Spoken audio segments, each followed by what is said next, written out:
Welcome to My Morning Cup, a podcast produced by Costa Media Advisors and brought to you by the generous support of the Tennessee Valley Authority. To learn more about TVA's impact on our community, follow TVA on Instagram at TVA and on Twitter X at TVA News. My Morning Cup, where we have interesting conversations with genuine people. I'm Mike Costa, your host.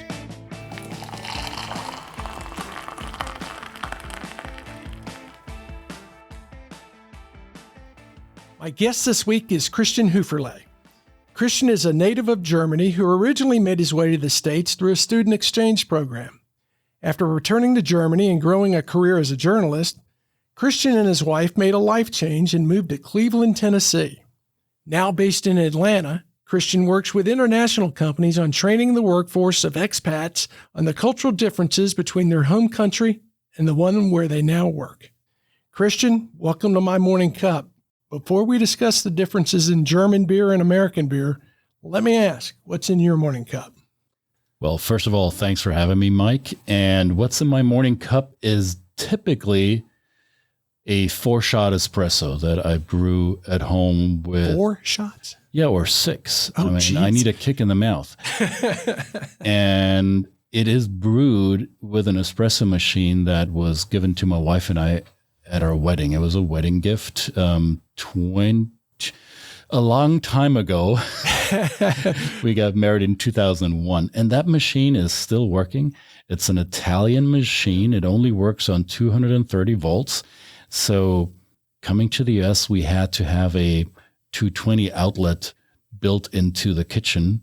And every electrician looked at us wherever we moved to and requested that. The electrician looks at us and, your laundry room is over there. What do you need that in the kitchen for? I said, no, it's for this gadget. That's the most important one. Is it big?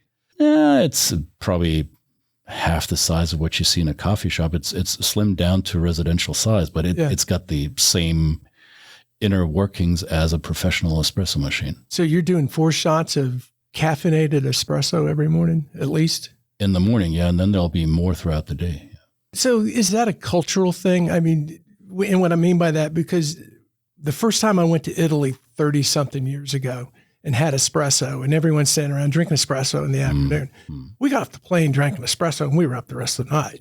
So is it you become more acclimated to it? Maybe you do. I deal better with espresso. It is easier on my stomach than, let's say, drip coffee, which makes me jittery. Yeah. I think it's a myth that espresso is somehow stronger or makes you more alert than other coffee. I think coffee has these potencies and it depends on how you prefer it. I just happen to like the strong espresso. I like the caramelly flavor of it if it's done right. And other people like different coffee. I like coffee. Do you ever have decaffeinated, or is that sacrilegious? I wouldn't say it's sacrilegious. I just think, what's the point? No, I like coffee with caffeine and without the syrups and all the other trimmings you get in some coffee shops. Well, I'm a black coffee guy. I had to convert to decaf. No, but you mentioned beer earlier. Yeah. So it would be sacrilegious maybe to drink non-alcoholic beer. And it was for a long, long time because, let's face it, non-alc beer tasted like my shoe. I don't know what your shoe tastes like, but I can imagine it probably not good. Yeah. And now recently, breweries have come up with new ways to extract the alcohol from the brewing process. And apparently these new non-alc beers are really, really good. Really? And I hadn't tried one. I'm about to go to Germany on a business trip in a few weeks. And there's a Munich brewery, one of the big traditional Munich breweries that sells their beer at the Oktoberfest in Munich. It's called Augustina. You can get it here in the US as well, Augustina. Yep. And they just recently released a 0.0% alcohol beer. So that's the first time Augustina ever sells non-alc versions of their beer. And it's being hyped like crazy. Everybody in my social media feed who is in Germany is raving about it, how good it is. So I'm ready to try that. Yeah, I need to check that out. Well, we are here more to talk about your career and how you got where you are today. So as I always like to say, I like to start at the beginning. You're born in Germany, but not just Germany, West Germany. Yes. The southern part of West Germany. So I like to say, because I lived here in the U.S. South for so long, I'm a Southerner in both countries. And I truly am. There are really some notable similarities. Are there really? Yeah, yeah. But I grew up in what used to be West Germany in the 1970s and 80s. So I grew up in the privileged, free Western part, right? And that is a different experience than having grown up in what was once the socialist part. Yeah. Did you ever get to East Germany? I did. There were trips you could take to Berlin, because Berlin, or West Berlin, was a landlocked exclave that belonged to West Germany. But in order to get there, you would have to fly or drive through East Germany, which I did with my grandmother as a young boy, maybe 12, 13 years old. She took us on a bus trip. We drove through East Germany to get to Berlin. And that was a really strange experience. Yeah. Just to make sure that, and I understand, but I want to make sure everyone understands that Berlin itself was in the middle of East Germany, but Correct. the city was divided. Right. So a little enclave of a democratic republic, or yeah, it was part of the Federal Republic of Germany, the West Germany. So West Berlin. Let's put it this way: after World War II, Berlin was dissected into four sectors: a Soviet, a French, a British, and an American sector. Just like the rest of the country was divided up into parts that were occupied by one of the four Allied nations who defeated the Nazis. And the Soviet part of Berlin became the capital of East Germany, and the French, British, American sectors of Berlin then became West Berlin. And that was the free part of Berlin, surrounded by a wall and a fence and shooting apparatuses and border patrol soldiers from East Germany that would shoot at everything that would try to enter the West from the East. So you grew up in this. How old were you when the wall fell? 19 years old. 19. So what was it like growing up? You didn't know any better. So I spent a year in the United States as a teenager in the year 1988. I spent a year as a high school exchange student living with a host family in northwestern Minnesota. Northwestern Minnesota. Don't you know? Don't you know? Yeah, you betcha. If you watch the movie Fargo, then you get a very good idea for the kind of people and the environment that I lived in 1988. So you weren't in Minneapolis or? No. I was in Detroit Lakes, Minnesota. Class of 88, Detroit Lakes Senior High School. What caused you to go there? What was it, an exchange program? And I would think they would be in bigger cities. No, it's wherever you find host families who are willing to take in students, because the host families don't get compensated. Yeah. They do this because they want to host a host student from abroad. And this family just happened to be living in Callaway, Minnesota, Becker County, for those of you who are familiar with that part of the world. And I went to high school in Detroit Lakes, and fantastic family. I'm still in touch. Yeah. The daughter, I was 17. They had two daughters, 10 and 13. They're my sisters. I still text and call, and we're still in touch after all these years. What a great connection. Yeah, it was fantastic. It changed the course of my life. It truly did. And there were three questions that I typically got during that year. The first one was, "Hey, Christian, what's the drinking age over there in Germany?" Okay, so it's 16 for beer and wine and 18 for liquor. Oh, fantastic. Awesome. We got to go. Second question was, "Hey, is it true, Christian, that you can drive as fast as you want on the Autobahn?" Well, yeah, there are certain stretches where you can, yeah, that's fantastic. We got to go.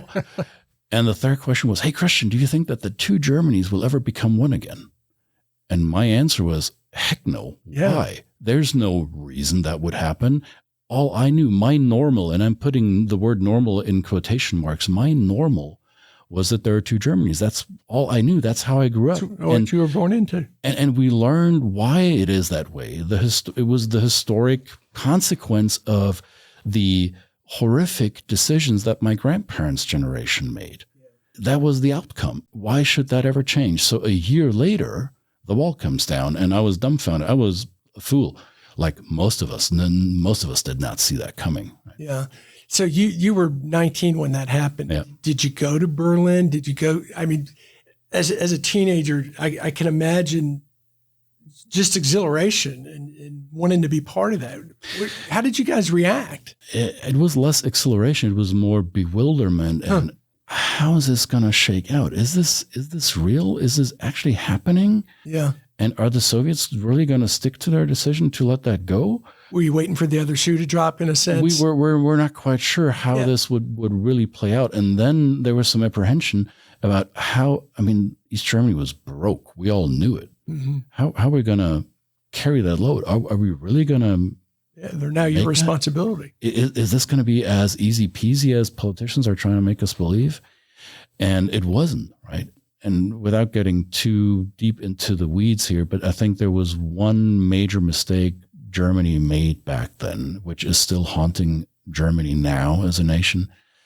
The Constitution of West Germany was not called Constitution. It was called the Basic Law. And they deliberately didn't call it Constitution because they thought if the two Germanys should ever have a chance to reunite, then all of the people of Germany should vote on a joint constitution. So that moment comes and there is never a new constitution.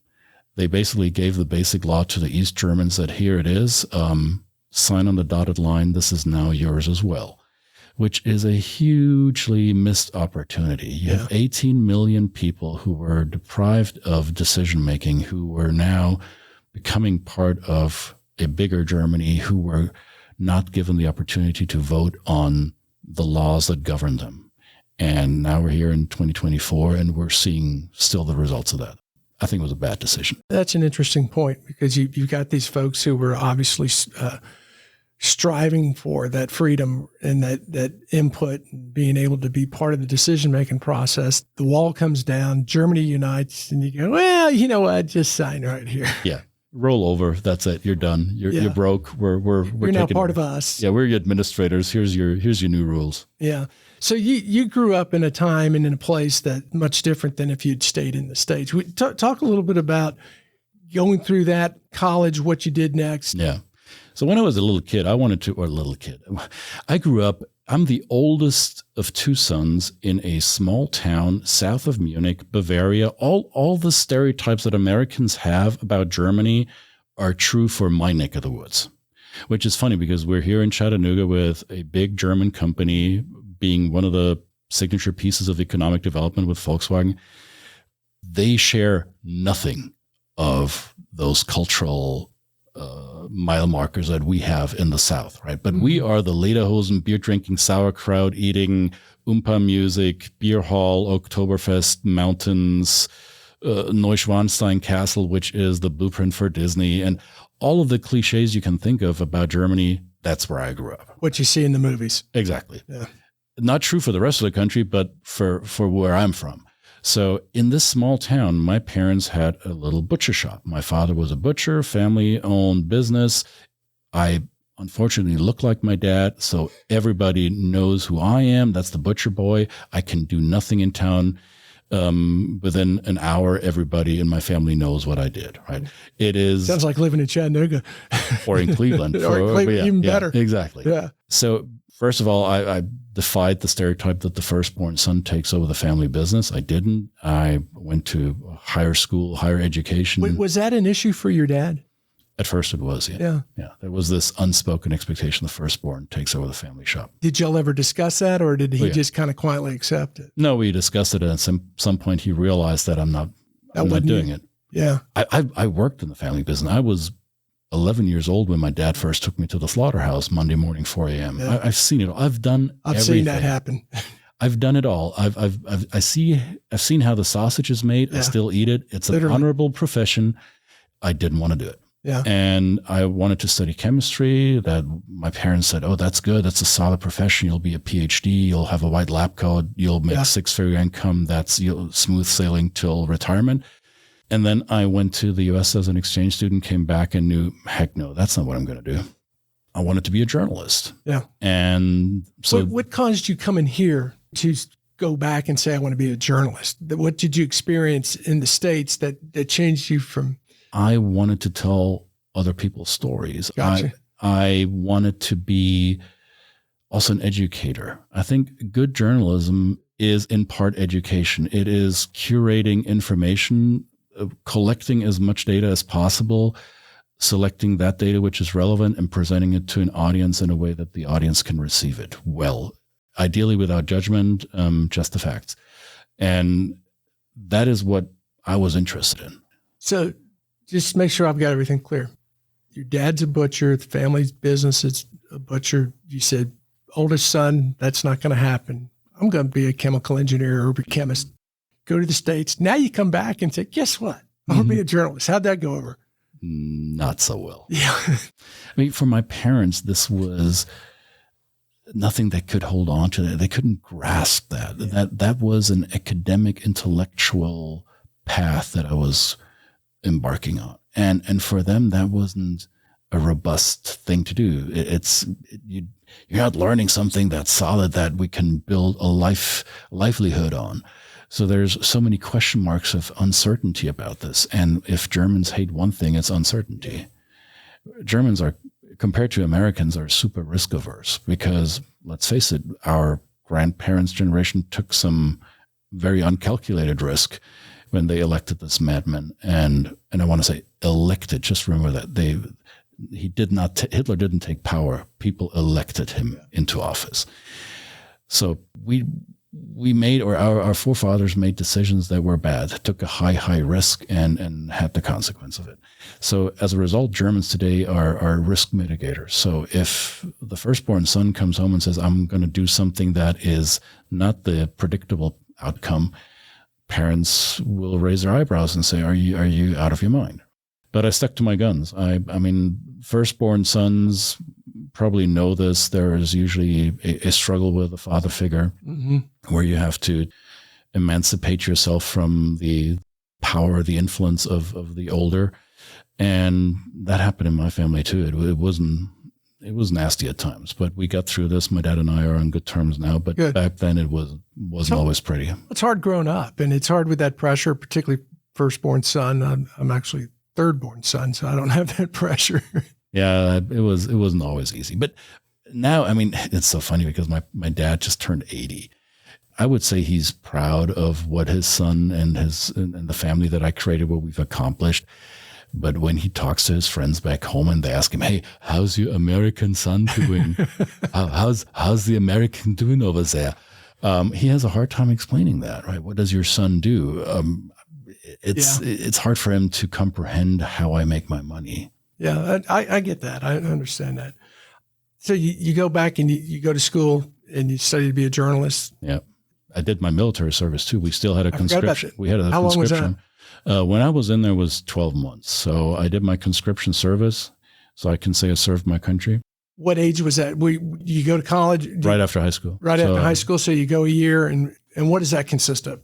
It was boot camp for 3 months. So there's basic training where you do all the stuff that boot camp consists of, all the fun stuff, mud and treated well. Yeah. Gas masks and guns and tents and forests and shooting and tanks and climbing walls and all that good stuff. Yeah. Yeah. Spent a year in the military. Did that coincide at the time that the country's, the unification? Yeah, it was a couple of years after. Yeah. Wall came down in 89. Unification formally was signed in October 1990, and my service was in 92. Okay, so it was after all that happened. And where'd you go to school, college? I went to college in a town called Passau, which is right on the border to Austria. It's where 3 rivers come together: the Inn River, Inn River, the Salzach River, and the Danube. So 3 rivers coming together. Beautiful city. It was an imperial city. The German emperors had a residence there. Good old, big old Catholic monasteries nearby. Very close with the Danube to Austria and Central Eastern Europe. So the Danube was always a trading route, and it still is. And good university. I spent 3 years there. Really enjoyed my time. Great city. Small town. 50, 60,000 people. And I noticed one of the things you studied, you were a political science major, but history and American studies. So that influence of coming over to the States for a year was pretty strong. Yeah, that lingered. And I mean, come on, Pol Sci in history. What do you do with that? That was the question. Yeah. Hey, what are you going to do with that? Flip burgers or drive Uber? It's not necessarily the studies that would predetermine you for a high-flying career, right? But I needed that foundation in order to be a good journalist. I think to be a researcher, to be somebody who understands bigger picture and how things connect with each other. You know, your dad and my dad would have gotten along because my dad was a mechanical engineer, and I went to school and was a journalism public relations major. And I remember this quote, "What the hell are you going to do with that?" Exactly. They were really concerned. And I could probably say the same for my dad. He was concerned, but, supportive too. Okay, you got to go do what you got to do. And in defense of my dad or my parents, they were the ones who supported going abroad. When I approached my parents at age 16 and said, "Hey, I want to do this exchange program for students," and my parents' first reaction was, because that's what was popular then in the 80s, "Oh, you mean go to England in the summer for 3-4 weeks to improve your English?" And I said, "Nah, it's more like going to the S for an entire year." And my parents' jaws dropped and they said, "Are you for real?" And I said, "Yeah, I think I would like that." And the second question was, "You think you're up for that? You think you could do that? Would you go through with that?" And I said, "Yeah, I would." So my parents looked at each other and said, "Well, then let's find a way." Well, that's great. I did not expect that. So you get out of college and you get your first journalism job? Yep. What's that? Well, in Germany, if you want to become a journalist, you go through an internship/apprenticeship model. So you're usually a trainee in an editorial office for 2 years, where you're learning it from the more experienced editors and copywriters and editor-in-chief. And you also go to school, right? I went to the Akademie der Bayerischen Presse, which is the Bavarian Press Academy. So you go through their courses too. So there's a pretty substantial educational process involved. And after 2 years, they hired me as a staff writer, as an editor on their team. And the name of the organization again?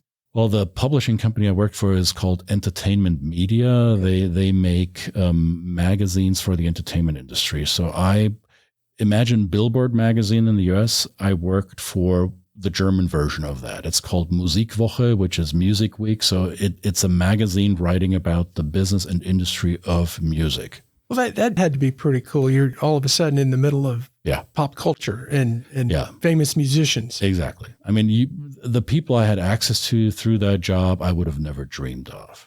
I didn't write about the music. I wrote about the business. The business. So you get access to the label people, to the music publishers, to the concert agencies, to the artist management and all that kind of stuff. So yes, you meet people one of the most pleasant experiences I had, I was in Barcelona at a trade show, and I was at a junket for media people. We were like maybe 10, 15 people. And it was hosted by Peter Gabriel, who was once with Genesis and then became famous. Back when Genesis was good. Exactly. And by the way, to this day, the most played video on MTV, for those of you old enough to remember, there was once a television station that played music videos all day. And they had music in their name. Right. And the most played video on MTV was Sledgehammer by Peter Gabriel. So I sat down with Peter Gabriel in a bar in Barcelona, and there was a lot of red wine and a lot of tapas. And he's a very likable, approachable person. I would have not thought That's so. very cool. But there were others. I mean, I remember meeting Jay-Z in his hotel room in Munich. We were shooting something I was working at MTV at the time, and we were shooting a segment for our program. And this was before Beyonce. This was, I guess it was in 99. So I guess it was the Black Album Dr. Dre produced. And Jay-Z was, he's my age, right? Brooklyn boy. And he was super condescending. I chose him. Yeah. Maybe he was jet lagged. Maybe it was insecurity. Maybe I wasn't black enough for him. It doesn't matter. It was, the handshake I got from Jay-Z was like a dead fish. So I remember that for a long time. And now that I like him again, he doesn't call me anymore. So I don't know what's wrong. So how long did you do that? And what was the path in Germany? For more than 12 years. So I left the company as the co-editor-in-chief of the magazine. I had falling out with a publisher who mentored me for many, many years. And he basically bullied me out of my job. Was an unpleasant experience. I took him to court. He paid a severance for me to leave. He really wanted me gone, and he was willing to pay for that. And at that point, my wife and I had options. I had a job offer to go to Berlin to take over a general manager position for a big trade show, music or entertainment related trade show. And that would have been on paper a rather sound move. I mean, it would have been a step up, GM position, big city, Berlin, big exposure. Some would say that would have been a career move. And we spent the Christmas holiday of 2003 in Cleveland, Tennessee with her family. And I had the contract for that new job for review in my luggage. And I told myself, well, over Christmas, I'll go through the contract and I'll decide what I'll do. That contract was sitting on my nightstand in the guest room in Cleveland, Tennessee for 3 weeks. Didn't look at it once. And during that time, I realized I don't want to go to Berlin. And why don't we go to the US? Why don't we move here? Why don't we do something completely different? You know, Germans, risk-averse Germans. Right. Like, let's do something completely out of the ordinary. Is your wife a German native? She is, but she's dual citizen. So her father is U.S. or her Did late she grow father. up here? She spent time here as well. She spent time in Maryland in her childhood years. Her dad pastored a church in Princess Anne, Maryland. And she went to Lee University in Cleveland. So that's the Cleveland connection. That's what I was trying to get at. How do you go from being in Germany going, hey, let's move to Cleveland, Tennessee? Her late father was a missionary for Church of God. Gotcha. And that's where the Church of God headquarters are. So that was our docking station. I mean, this was in 2004. When I say you need a social network, I don't mean social media. You need a real life social network when you get here. We weren't sent by a company. We were not Volkswagen employees that came on an expatriation package. We did this on our own dime. There was nobody holding our hands doing this. So we needed to know people, and we did that in Cleveland. The other option would have been Northwestern Minnesota, and my wife said, hell no.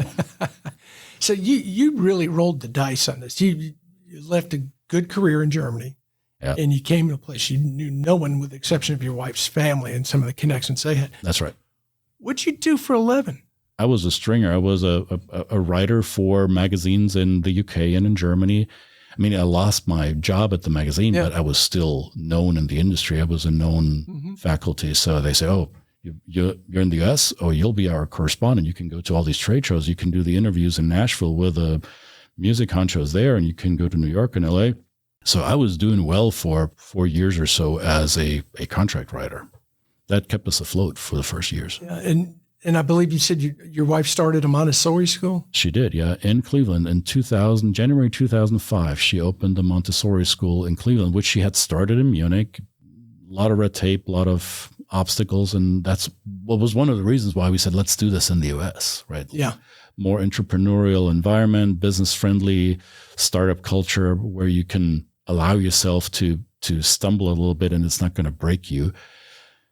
So we did that, and the school has been in operation since. They are, right now, as we're recording this, they're moving yet to another bigger building in Cleveland, right off of Keith Street. And I think the enrollment for the upcoming school year is close to 200 students. That's got to be a great point of pride. Oh, yeah. For me, I'm proud of my wife. Right. It's her accomplishment. Yeah. Is she still involved? She still holds a minority stake in the company. She is not involved in the day-to-day. She handed it over to a fantastic couple who is stewarding that business, and they're doing a fantastic job. So shout out to Rachel and Andy Renwick. Oh, that's great. So you guys move here. You get yourself established as a stringer. Your wife starts a Montessori school. It's successful. Yeah. And the financial crisis hits. Yeah. What do you do? Start being very, very frugal. And I want to say this is where our German upbringing helped. In the German language, the word for guilt and the word for debt have the same linguistic root. It's Schuld or Schulden, which is in our minds is the same thing. So we feel guilty if we owe money. In the English language, that's not a thing. Debt, guilt, two totally separate things. We were raised by our elders who were young people after World War II who learned to make do with what they had, which was very little. So it is ingrained in us to be frugal and to be resourceful. I think that helped during that time when we had to cut corners and make ends meet. It almost broke our back, but it didn't. So kudos to my wife who did a fantastic job in keeping our stuff together. Did your assignments dry up because of the financial crisis? Not necessarily because of the financial crisis. I think they just got tired of me. I think I don't want to say I fell out of favor, but I was no longer a necessity for my contract partners, and they felt like we can do what Christian does a different way, so we don't necessarily need to pay him the buco bucks for that anymore. And right around that time was when Volkswagen announced their investment in Chattanooga, and I turned to my wife and said, we wanted to go away from Germany. Germany's coming to you. Germany just found us, right? Yeah. And this was really the turning point in 08, 09. First with Volkswagen arriving, and shortly thereafter Wacker arriving in Bradley County, two heavyweight German foreign direct investments, which, as we all know, changed the Tennessee Valley in a significant way.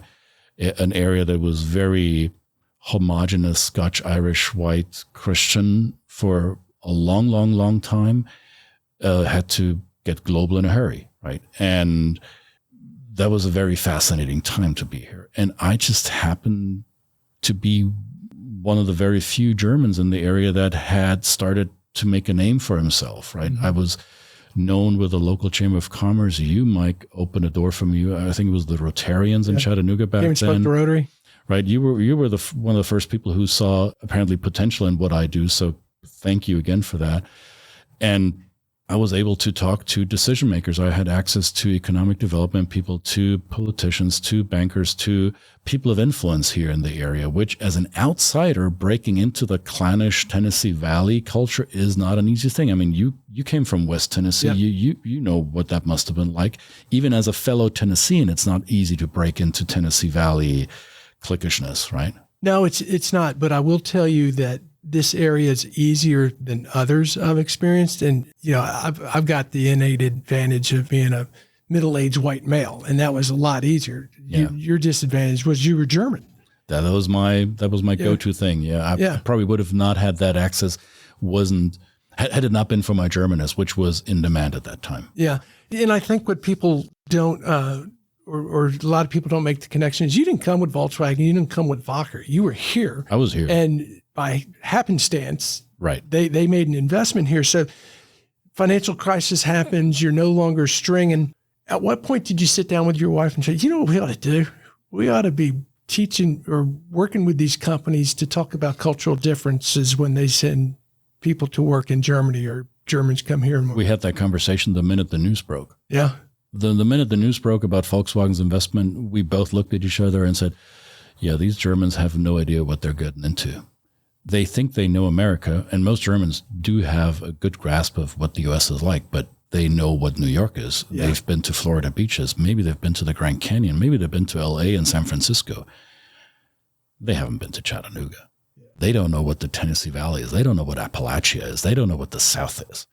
And exactly that's what happened. And when I try to explain to my dad what I do, I say I'm a cultural interpreter.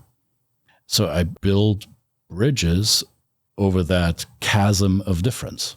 So you have one culture and another culture that are trying to work with each other, and they recognize each other's differences. I help them find similarities that allows them to connect. And that's what I started doing in 08. So talk about that a little bit, how you build that model or that curriculum, for lack of a better term, because when you came and spoke to Rotary, you had some great examples. And I remember this example like it was yesterday. It was when George Bush was still president and Angela Merkel was chancellor, and him walking up behind her and massaging her shoulders. Right. She how shrugged American him off. that is and how uncomfortable she is. Right. So physical touch, yeah, or being chummy in a more formal setting is rather off-putting to Germans. Yeah. Yeah, and the other thing you said, and this has stuck with me, what we learned about Americans is when you move into a neighborhood, they say, oh, we have to have you over for a cookout sometime. They don't really mean it. Well, I think there's nuance to that. I think they do mean it. They don't have a sense of urgency about it. That's much better put. I think there is the statement transports the meaning, hey, I find you likable enough to have you over for a cookout, but I'm not ready to whip out my calendar and put that on the schedule, right? So when a German hears that, oh, we're going to do coffee, lunch, cookout, okay, when? I'm free on Thursday after 7:30. Where do you want me to come? What do you want me to bring? Oh, hold up. it's not that urgent. Yeah, that still is the case. And here in the Tennessee Valley, one of the first 3 questions usually was back then, I don't know if it's still that way, but hey, have you guys found a church yet? And it's so true. that was a question I was not ready for. So I grew up Catholic, right? Yeah, I did too. And when I mentioned that to people, they said, "Oh, you're not really Christian." And I was like, I thought that's the OG version of Christianity. I thought we started it all. That's the quickest way to end a religious conversation is tell someone in the evangelical South that you're Catholic. Well, okay, put you to the side. But I had it working for me that my wife's family is from a Pentecostal church, so I learned how to navigate those waters, and I think I did so without alienating too many people. Yeah. But I truly wasn't ready for that inquiry about what church and how I practice faith. I was like, isn't that a personal thing? Yeah. And I learned quickly, not here. So you developed this curriculum yourself based on your experiences, or initially I did, yes. And then your journalistic background probably contributed to digging and getting more information and research. Right. I then learned that there is an industry. There is a professional arena that does exactly that. I did not know that there is such a thing as cultural training and coaching. Yeah. I was completely unaware. I just stumbled upon it, did my own thing, until I got picked up by training companies who said, hey, wait a minute, we are looking for people like you in this area. Would you contract with us? So I became a contract trainer for training companies in New York and LA, in Germany, wherever. So I realized, there is a formalized process. There are industry standards. So I kept learning, right? I exposed myself to further education. I read the right books. I went to the right seminars. I joined professional associations like CITAR, the Society of Intercultural Education, Training, and Research. That's what it stands for, CITAR. Right. So I immersed myself in a new professional field. I didn't just bootstrap it, which, of course, that's what the startup was. And then I put some weight behind it. Did this take off quickly for you? I wish.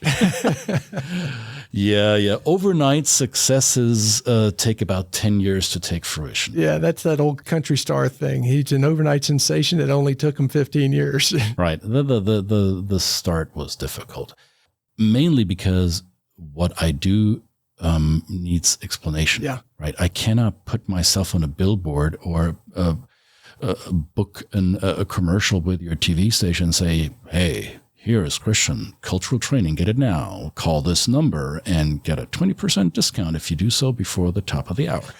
No, that doesn't work because people need to really understand what it is I do. What value do I provide? What problem do I solve? And you can't easily explain that. So it's not easily marketed. Let's put it that way. Were you targeting, I would assume originally you were targeting Volkswagen and Wacker? Yes, but Volkswagen actually came to me, which was interesting because of the chamber connection.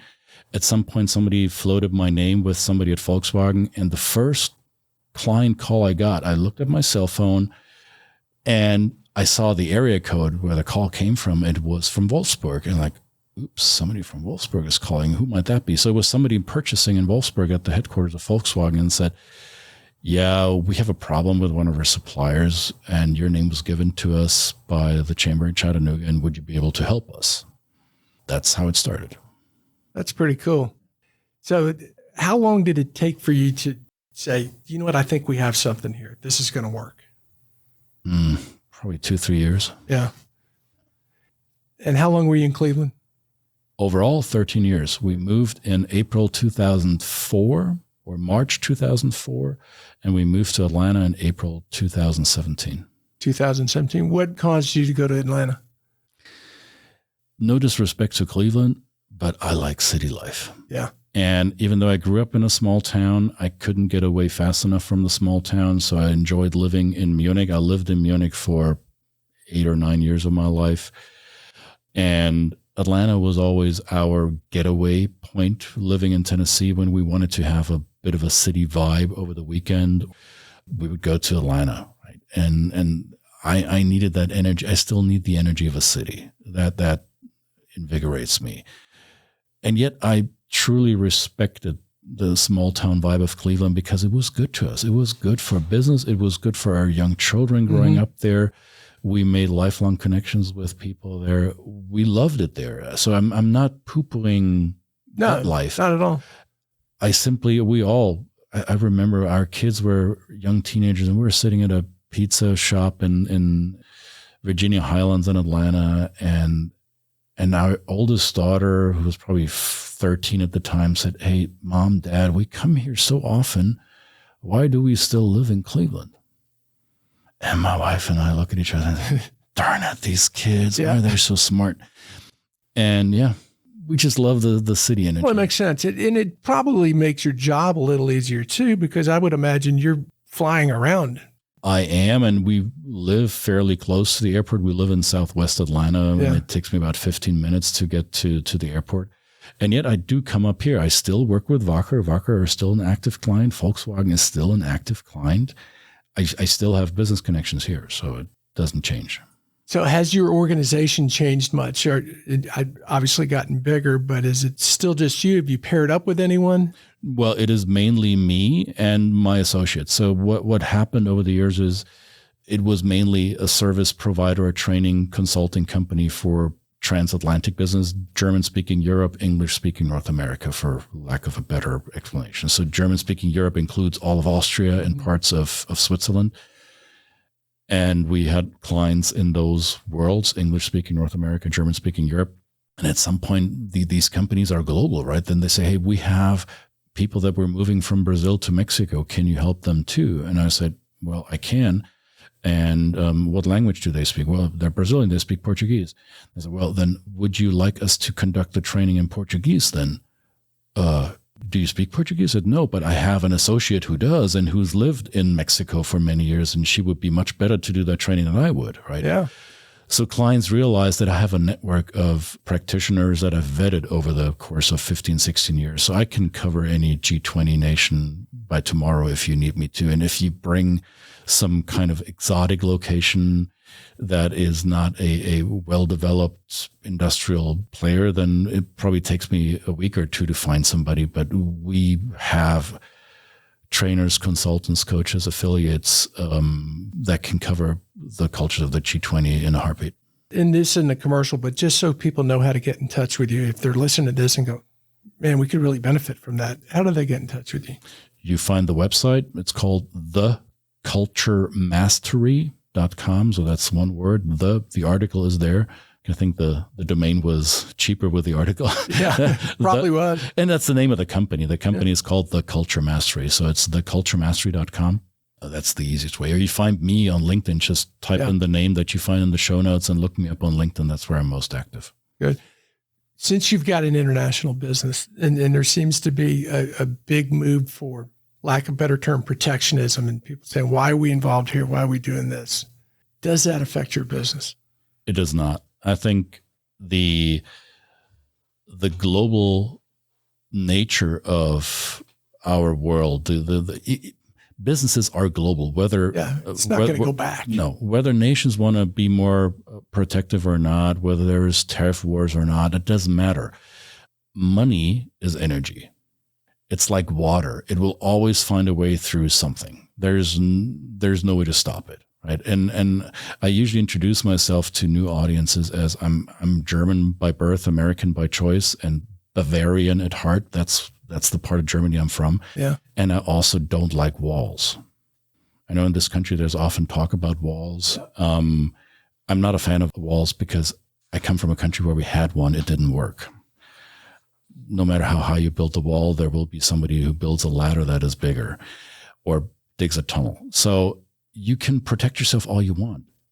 Business is fluid. Business needs to run. There needs to be energy exchange going and coming. So I don't see that as an impediment to my work at all. As a matter of fact, no matter who's in charge here in the United States, the goal is always to attract foreign direct investment. Mm-hmm. And that is still happening, right? We're seeing record amounts of foreign direct investments pouring into this country. And mainly, I have my finger on the pulse with European FDI. The stuff that's coming in here is unbelievable. I was just down in Augusta visiting a construction site for a German-based metal recycling company. They're called Aurubis. and they're mainly going to recycle copper, which is critically important for electric mobility. Mm-hmm. They're investing $800+ million in this recycling plant In Augusta, Georgia. In Augusta, Georgia, just not right across the golf course, but it very nearby. Right? Yeah. And going into that industrial park, they're not the only company building there. There's other construction sites going on. So the U.S. is attractive as a market. And if people come from other parts of the world to do business here, they've got good economic reason. They'll bring people, and you'll have people from different cultures who need to work together. And I don't think that's going to go away. I like what you're saying, because that's the way I see things. We've all got to work together. It's not going to change. Before I run out of time, I want to get to a couple more questions with you.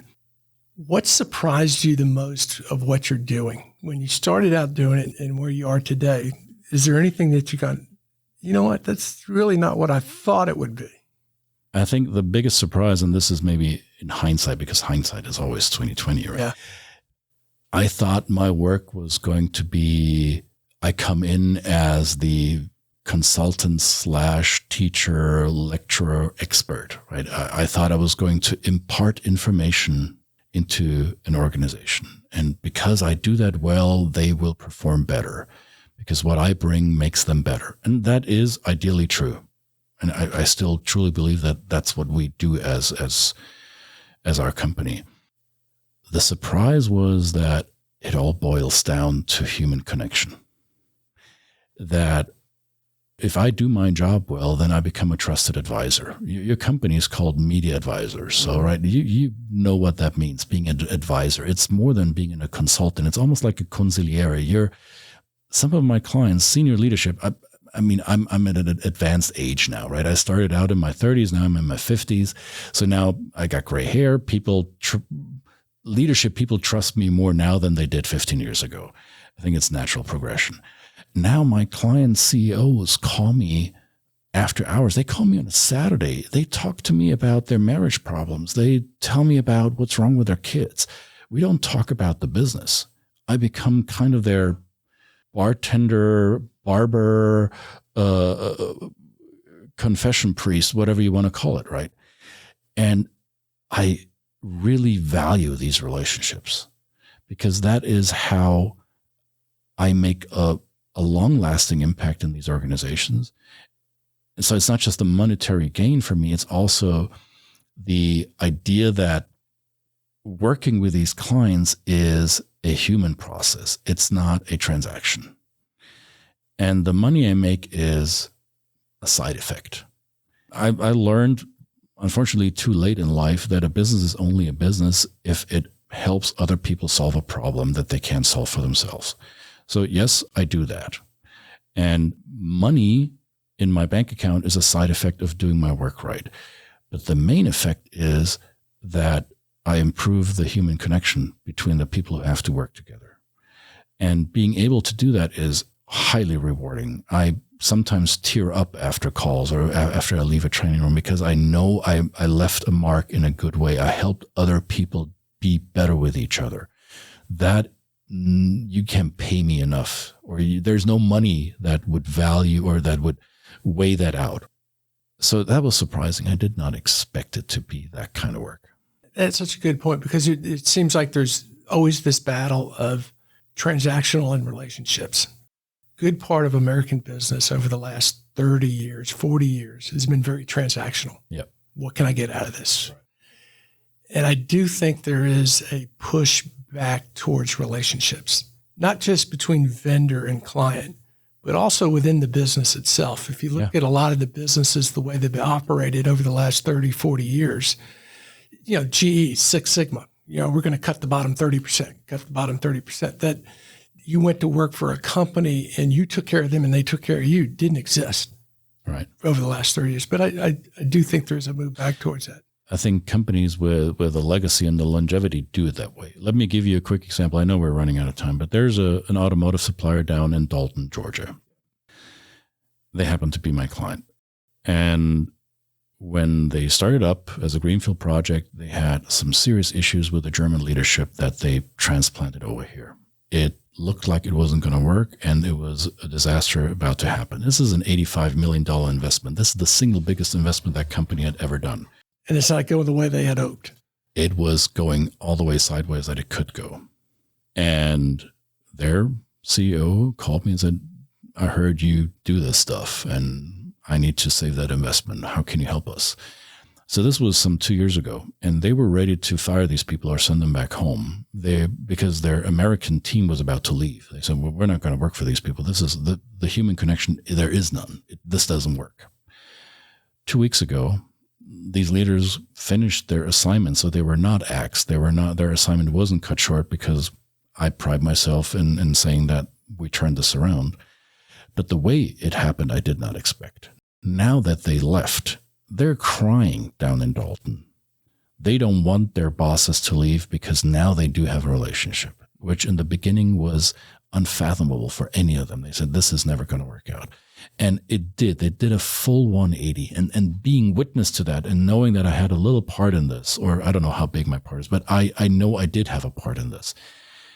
That is awesome.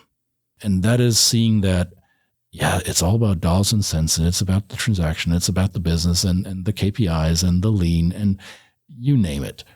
But without curiosity in one another, you have nothing to work with. Such a great point.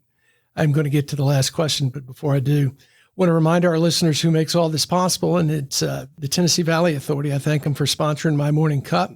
You can follow TVA on social media to learn more about its multifaceted mission of service, or you can visit tva.com/do-good-here to explore exciting career opportunities with TVA. Last question for you. What would you tell your 25-year-old self is important for a happy life?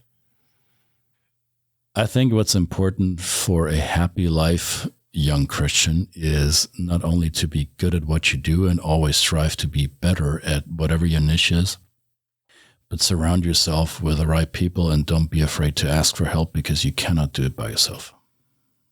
I love the don't be afraid to ask for help. So many people are so afraid to raise their hand because they think that they'll think less of me. I don't know what I'm doing. Yeah. And the humility you will have or generate for asking for help will be your superpower. Yeah. And the other thing it does, it builds a relationship. It does. Yeah. This is great conversation, Christian. We could go probably another hour or 2 hours on a lot of different subjects, but I appreciate you coming up from Atlanta and talking to me. And thank you so much. I've enjoyed not just this conversation, but getting to build a relationship with you. I appreciate that I can be here. Thank you. Thanks.